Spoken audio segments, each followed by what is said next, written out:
Selamat datang di channel Alur Donghua. Sebelum menonton, silahkan subscribe, biar Mimin tambah semangat update-nya. Bocah, kamu pasti cemas, kan? Selanjutnya, giliran Anda. Yinci pertama-tama melirik lengannya yang patah, lalu menatap si Chuan Kong dengan samar dan berkata sambil tersenyum. Setelah itu, dia perlahan berjalan menuju si Chuan Kong. Si Chuan Kong mengerutkan kening, tetapi tangan di lengan bajunya mengendurkan batu esensi abadi. Dia membuat gerakan aneh, dan ada rasa sakit yang membakar di punggungnya. Rune tersegel muncul di sana. Selama si Chuan Kong mengaktifkannya dengan pikirannya, rune rahasia akan berlaku.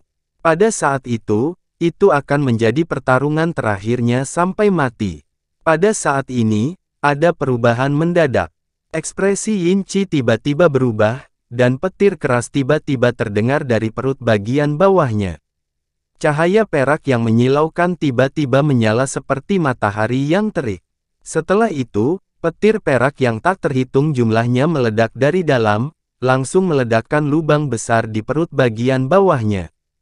Gelombang api perak yang tak tertandingi melonjak keluar dari dalam. Terdengar suara siulan yang tajam, dan seekor burung api perak besar terbang keluar dari perut Yinci. Setelah berputar di udara, itu langsung menuju ke dadanya. Di belakang burung api perak, ada orang lain yang dipenuhi bekas luka. Itu Han Li. Semua orang di sekitar Evil Cleansing Pool tercengang oleh pemandangan yang tiba-tiba ini. Weeping Soul tidak peduli dengan cederanya. Dia berjuang untuk melompat turun dari dinding dan menatap Han Li dengan gugup. Ekspresi Yin Chengquan juga berubah, dan wajahnya menjadi sangat jelek. Mata leluhur tua Liu Qi sedikit menyipit, dan ada lebih banyak kejutan di matanya daripada kegembiraan. Dengan ledakan keras, Silver Flame langsung mengenai dada Yinci.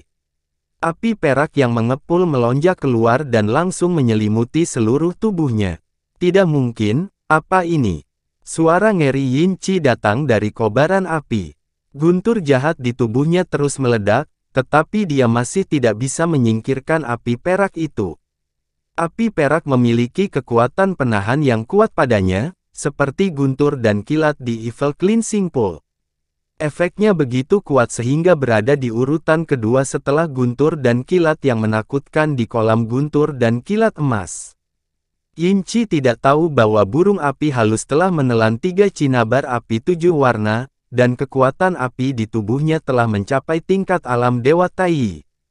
Jika tidak dibangunkan secara paksa oleh Han Li, setidaknya akan berada di tahap akhir alam Dewa Tai.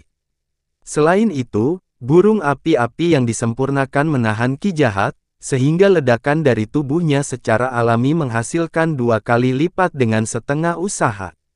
Melihat situasi ini, si Chuan Kong dan Hu San sangat gembira, sementara klon Yin Chengquan di udara tampak suram. Leluhur tua Liu Qi menatap Han Li dalam-dalam, dan sudut mulutnya berkedut. Saat api berkobar dengan hebat, Yinci meronta, tetapi tidak berhasil. Tepat pada saat ini, seberkas cahaya hitam tiba-tiba keluar dari api, memperlihatkan sosok humanoid hitam kecil yang tingginya sekitar 4 hingga 5 inci. Seluruh tubuhnya diselimuti ki yang sangat buruk, dan itu langsung menghilang ke udara tipis. Tubuh Yinci jatuh ke tanah dan jatuh ke depan, benar-benar berubah menjadi mayat yang hangus. Han Li melompat turun dari belakang burung api-api halus, mengangkat tangannya, dan mengingat pedang bambu hijau yang tersebar kembali ke tubuhnya, tetapi menemukan bahwa 9 pedang terbang itu sedikit bergetar, seolah-olah mereka tidak mau kembali. Dia ragu-ragu sejenak, dan menggunakan pikirannya untuk merasakan sejenak. Sedikit keraguan muncul di matanya, dan kemudian dia melambaikan tangannya lagi, dan pedang terbang itu dengan enggan terbang kembali ke tubuhnya. Kemudian dia melambaikan tangannya lagi, dan pedang darah rubah langit datang ke tangannya, lalu mendatangi mayat Yinci. Setelah diperiksa, ia menemukan kartu domino putih yang tergantung di samping jenazah, maka ia menurunkannya dan menyimpannya.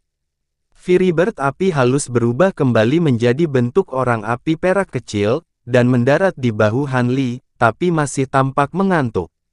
Guru, bagaimana kabarmu? Weeping Soul mendatangi Han Li lalu bertanya dengan tergesa-gesa. Tidak ada yang serius, hanya terbakar oleh petir iblis, dan organ dalamku sedikit terguncang. Bagaimana denganmu? Bagaimana lukamu? Han Li menggelengkan kepalanya. Tuan, dia sepertinya masih ingin menggunakan kemampuan ilahi saya, jadi dia tidak membunuh saya. Cedera saya tidak serius, kata Weeping Soul dengan getir. Kakak Li, sekarang bukan waktunya untuk bersantai, leluhur tua masih membutuhkan bantuan kita. Husan dengan cepat melangkah maju, wajahnya penuh kekhawatiran, saat memanggil. Han Li menoleh dan melihat bahwa tanpa bantuan jiwa menangis, situasinya telah berubah, dan klon Yin Cheng Kuan jelas berada di atas angin. Tuan, aku akan pergi membantu, kata Weeping Soul segera. Tidak perlu terburu-buru, leluhur tua Liu Qi masih bisa bertahan untuk sementara waktu. Ayo cepat pulih dari luka kita, mengisi kembali energi spiritual abadi kita, lalu bekerja sama untuk memotong rantai ketiga. Kekuatan senior Liu Qi akan meningkat pesat, dan dia akan mampu mengalahkan Yin Cheng Kuan bahkan tanpa bantuan kita, kata Han Li dengan lambaian tangannya.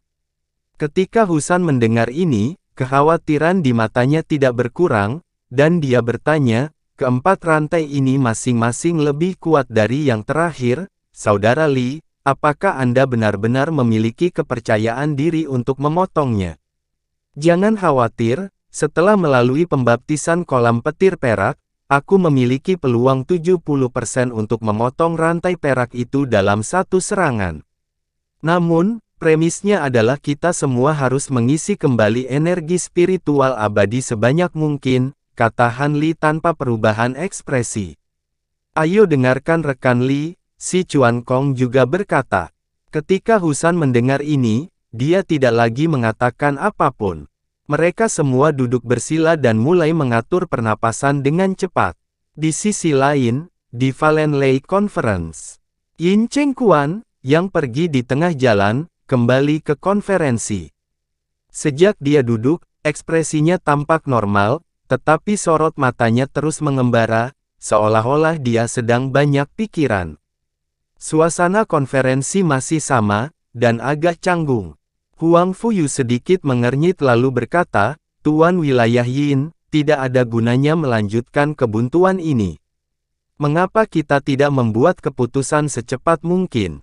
Yin Cheng Kuan sepertinya tidak mendengar sama sekali, dan hanya dengan ringan memutar cincin abu-abu di jari kelingking kirinya, melamun. Tuan wilayah Yin, kata-kata Tuan Istana Huang Fu masuk akal. Saat ini, semua masalah telah dibahas, jadi mengapa kita tidak mulai memilih? Xiao Buye mengangkat suaranya sedikit saat berkata. Dengan pengingat ini, Yin Cheng Kuan sepertinya tiba-tiba sadar kembali, dan senyuman muncul di wajahnya. Katanya, jangan tidak sabar, sesuai agenda konferensi, ini belum waktunya untuk memilih, jadi tidak ada salahnya menunggu. Begitu suaranya jatuh, tangan kanannya yang memutar cincin abu-abu tiba-tiba menyusut kembali ke lengan bajunya seolah tersengat listrik. Ada pandangan tidak percaya dan terkejut di matanya. Dia melihat ke bawah ke cincin di tangan kirinya di lengan bajunya, dan menemukan bahwa pola horizontal perak di atasnya tiba-tiba bergetar. Yin Cheng Kuan menyembunyikan rangkaian gerakan ini dengan sangat baik, tetapi dia masih tidak bisa lepas dari perhatian Huang Fuyu. Yang terakhir juga sangat terkejut. Dia sangat waspada tentang pertemuan aliansi ini, dan telah lama berjaga-jaga terhadap serangan diam-diam ras 9 neter. Tapi sampai sekarang, selain kelainan sebelumnya, tidak ada yang terjadi. Sebaliknya, Yin Cheng Kuan tampak gelisah, seolah-olah ras 9 neter mengalami banyak masalah. Yin Cheng Kuan menggosok tangannya di lengan bajunya, dan ketika dia hendak bangun, ekspresinya berubah lagi. Tingkat keterkejutan kali ini jauh lebih besar dari sebelumnya, sedemikian rupa sehingga dia bahkan lupa menyembunyikan perubahan ekspresinya. Ada apa, Tuan Wilayah Yin? Apakah sesuatu terjadi di area pembersihan jiwa? Jika orang-orang Anda tidak dapat mengatasinya, Anda mungkin juga membawa tuan wilayah lainnya untuk membantu Anda mengatasi masalah, dan juga menyatukan suku-suku dari berbagai daerah. Hati Huang Fuyu sedikit tergerak, dan dia berkata sambil tersenyum. Jika sesuatu terjadi di kota Asura suku 9 neter yang tidak bisa kita selesaikan sendiri, bukankah kita akan menjadi lelucon bagi semua orang? Saya hanya memikirkan proposal rekan Huang Fu sebelumnya. Ekspresi Yin Chengquan kembali normal, saat dia berkata. Alis Huang Fuyu berkedut secara tidak sengaja, dan jejak ekspresi yang tidak bisa dijelaskan muncul di matanya. Dia tiba-tiba bertanya, Jiao San, apakah baji yang kamu kubur di kota Asura menemukan berita? Ini hampir sama seperti sebelumnya. Hanya dikatakan bahwa ada perubahan besar di area pembersihan jiwa. Bahkan area Taming terdekat, area Baizhang, dan area Kuhe sudah mulai mengaktifkan pertahanan kota. Kultivator Luo hebat penanggung jawab area Kuhe, Yin Lin, juga telah bergegas ke area pembersihan jiwa, dan gerakan di sana tampaknya semakin besar dan besar. Ekspresi Jiao San tidak berubah, dan dia menjawab dengan transmisi suara. Tidak heran nada suara Yin Chengquan berubah. Sepertinya dia sangat cemas. Huang Fuyu tersenyum dan menjawab, apa, Tuan Wilayah Yin ingin menerima saran Tuan Wilayah Huang Fu dan memilih sekarang? Xiao Buye mengangkat alisnya dan bertanya. Konferensi belum berakhir, dan pendapat semua pihak belum bersatu. Saya merasa sekarang bukan waktu terbaik untuk memilih. Mengapa kita tidak sementara mengesampingkan perselisihan dan memilih hari yang baik untuk berdiskusi lagi? Setelah semua, masalah ini menyangkut perkembangan dunia debu kita di masa depan, dan tidak baik terburu-buru. Yin Chengquan berkata sambil tersenyum. Begitu dia mengatakan ini, sebelum Huang Fuyu bisa mengatakan apapun, Xiao Buye sudah berteriak bahwa itu tidak pantas. Tuan Wilayah Yin, kota Asura Anda bukanlah tempat yang indah dengan pegunungan dan sungai. Bahkan jika Anda tidak mengatakan bahwa Anda harus melakukan perjalanan ribuan mil untuk datang ke sini, itu tetap tidak mudah. Lagi pula, biaya untuk mengumpulkan begitu banyak penguasa daerah dan patriark klan bersama tidak sedikit. Jika kita melakukannya lagi, saya khawatir pamor ketiga daerah kita akan sangat berkurang. Dia melambaikan tangannya saat berkata, Tuan Wilayah Xiao terlalu banyak berpikir. Jika kita berdiskusi lagi, bagaimana bisa wilayah 9 neter kita masih memegang kendali? Secara alami, kami akan membawa orang ke wilayah tali hitam Anda untuk berpartisipasi dalam konferensi, kata Yin Chengquan, menghindari poin utama. Tuan Wilayah Yin, ini terlalu merepotkan. Kami tidak terburu-buru. Kami dapat memperpanjang pertemuan. Selama kami dapat mendiskusikan resolusi yang diyakini kebanyakan orang, tidak masalah jika kami menunggu beberapa hari. Huang Fuyu tiba-tiba mengubah sikapnya sebelumnya. Mendengar ini, Yin Chengquan mengangkat alisnya secara tidak sengaja. Ekspresi tidak senang melintas di wajahnya, dan dia menoleh untuk melihat Xiao Buye. Tuan Wilayah Xiao, bagaimana menurutmu? Dia bertanya. Xiao Buye menemukan bahwa sikap keduanya telah berubah.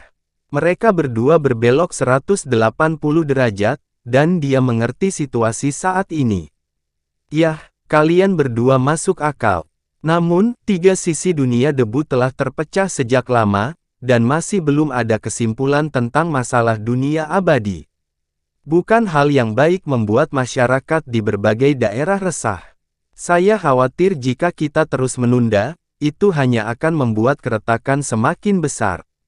Saat itu akan sulit untuk menutupnya, jadi lebih baik putuskan secepatnya dan tidak menunggu hari lain. Xiao Buye berpura-pura tenggelam dalam pikirannya. Setelah bergumam sejenak, dia mengucapkan kata-kata yang sudah dia pikirkan. Tuan Wilayah Xiao, wilayah Jiunean saya merasa sulit untuk setuju dengan ide daerah reinkarnasi. Kita harus melawan invasi dunia abadi, tetapi kita tidak dapat setuju untuk membuka jalan antara dua alam dan mengambil inisiatif untuk menyerang dunia abadi. Belum lagi biaya membuka dan memelihara lorong untuk waktu yang lama. Bukankah akan menjadi bencana jika kita berkolusi dengan dunia abadi dan menyebabkan energi spiritual mengalir masuk? Kata Yin Chengquan. Yakinlah, Tuan Wilayah Yin. Mengenai soal perjalanan, wilayah reinkarnasi kita sudah memiliki rencana yang lengkap. Hanya saja waktunya belum matang. Jika Tuan Daerah Yin bersedia mendengarkan gagasan daerah reinkarnasi, kami secara alami akan mengungkapkan rencananya. Saat itu, tidak akan ada banyak keraguan, kata Huang Fuyu dengan serius. Karena Tuan Wilayah Huang Fu sudah memiliki rencana yang lengkap, mengapa tidak mempresentasikannya sekarang? Setelah Tuan Wilayah Xiao dan saya melihatnya, kami akan menghilangkan banyak keraguan kami dan mengikuti wilayah reinkarnasi Anda dengan ketenangan pikiran. Kata Yin Chengquan mencibir. Masalah menghubungkan dua alam juga merupakan rahasia bagi wilayah reinkarnasi kita. Untuk mencegah penyadapan, tidak banyak orang di wilayah kita yang mengetahuinya. Jadi, ketika ketiga wilayah tidak bersatu, tentu saja kami tidak dapat membocorkan informasi apapun, kata Huang Fuyu dengan acuh tak acuh. Jika kalian berdua terus berdebat seperti ini, aku khawatir bahkan setelah 100 tahun, kalian masih belum bisa mengambil keputusan. Xiao ini berpikir bahwa masalah mendesak dari dunia debu adalah menghilangkan perbedaan dan bersatu. Adapun cara menghadapi dunia abadi, kita bisa menundanya. Pertama-tama kita dapat memutuskan agenda dan mendiskusikannya lain kali, kata Xiao Buye sambil tersenyum. Kata-kata Tuan Wilayah Xiao masuk akal. Kita bisa melakukan ini. Bagaimana menurut Tuan Wilayah Huang Fu? Yin Chengquan berkata tanpa banyak keraguan. Kalau begitu, bukan berarti kita tidak mengikuti ide pihak manapun. Ujung-ujungnya, ketiga daerah itu hanya bersatu dalam nama, tapi kenyataannya masih terpencar-pencar. Huang Fuyu mengerutkan kening lalu berkata setelah beberapa saat ragu. Sebelumnya, banyak gesekan antar berbagai daerah. Meski korbannya tidak terlalu tinggi, mereka semua adalah suku dunia debu. Pada akhirnya, itu masih gesekan internal. Namun, jika ketiga belah pihak setuju untuk menjadi satu, mereka tidak dapat saling menyerang. Jika tidak, itu akan menarik kedua belah pihak untuk bergabung. Dengan cara ini, setidaknya kita bisa menghindari gesekan internal, kata Xiao Buye sambil tersenyum. Bagaimanapun, bahkan jika kita membentuk aliansi, kita masih membutuhkan pemimpin aliansi. Saya tahu bahwa Taois Huang Fu pasti tidak akan setuju membiarkan saya menjadi penanggung jawab.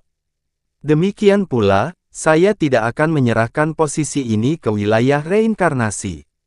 Oleh karena itu, menurut saya, lebih baik Tuan Wilayah Xiao mengambil alih sementara. Adapun apakah akan berubah di masa depan, itu akan tergantung pada hasil pertemuan berikutnya, kata Yin Chengquan. Ketika Huang Fuyu melihat ini, dia menghela nafas dalam hatinya. Kedidi dan kerang berkelahi, tetapi pada akhirnya, Xiao Buye, si nelayan, tetap diuntungkan. Namun meski begitu, setidaknya mereka mendapat lingkungan yang relatif stabil. Tanpa domain abismal yang menyebabkan masalah, domain reinkarnasi dapat membuat lebih banyak pengaturan dengan ketenangan pikiran. Selain itu, dari reaksi berbagai klan, banyak klan yang sebenarnya setuju dengan gagasan domain reinkarnasi.